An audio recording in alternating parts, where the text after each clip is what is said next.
just like to get back to the time of the treaty negotiations, and the long shadow of De Valera obviously, cast a long shadow over the whole history of Ireland right from the treaty onwards.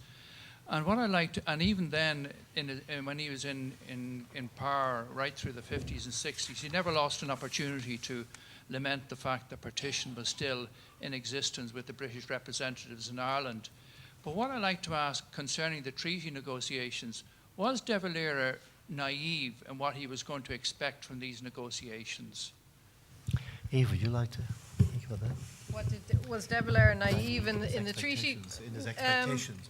Yes, I think that they all were very naive. I think the Southern leadership, in a certain extent, you could say, was naive because a lot of people, and just to answer the earlier question about the Civil War, no, I don't think that a 9-county Ulster would have prevented the Civil War, because you have to remember that in the South, the IRA GHQ had only kind of nominal control over the IRA units in the local areas.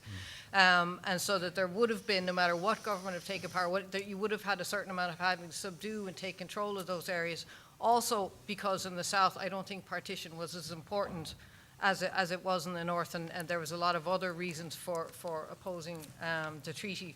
But I think, well, this is very commonly said about both De Valera and the people who negotiated the treaty generally, that they actually didn't know what they were getting into, and that a lot of the Republican movement genuinely did think that a republic was on the cards. Though I think that De Valera, of all of them, was probably the least naive of them.